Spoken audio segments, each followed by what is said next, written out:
Hey everybody, this is The Heretic.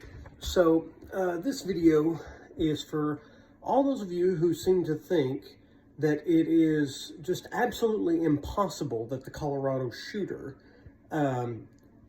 is actually non-binary, just because they have on their Instagram a picture of a burning pride flag.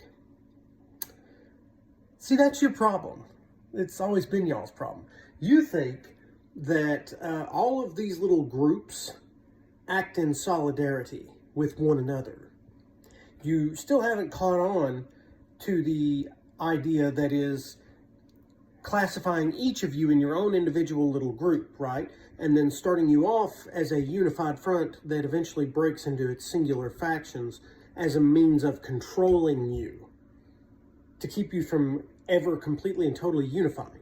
You do this with the Native Americans. You think all of the Native Americans were one under the Great Spirit, and that they just all got along, and that they just all stood in solidarity against the white man. You think that all of Africa is united in solidarity. You don't seem to realize that there are people in Africa who will literally kill their own brothers and sisters. They don't see each other as brothers and sisters. They don't see each other as one big collective whole. Okay?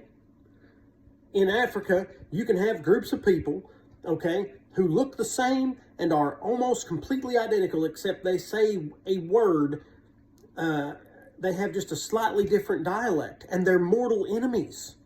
They can't stand each other. They've been at war for hundreds of years. They'd wipe each other out if they could. You don't get this. Take Andy Ngo, for example. Homosexual, conservative. He doesn't support half your crap. Okay? But Andy Ngo was very recently on the receiving end of a very hostile, threatening phone call from a trans model. Okay? Informing him that they were going to beat his ass and all this other crap. But you know what's funny? The derogatory phrase they keep using to describe him as a homosexual. They keep referring to him in a derogatory sense as a certain term commonly used to refer to homosexuals. In France, they are referring to a cigarette.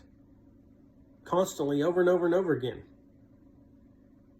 It's entirely possible that this man identified as non-binary, but his public face was something entirely different. He couldn't stand who he was. He couldn't stand the idea that he was this way. Guys, that's entirely plausible.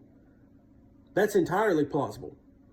And more importantly, it's plausible that he was completely and totally non-binary, but he couldn't stand homosexuals. You're not all pals. This ridiculous utopia that you think exists, where we all stand together in love and solidarity, it's a lie. It's a ruse. It's not real.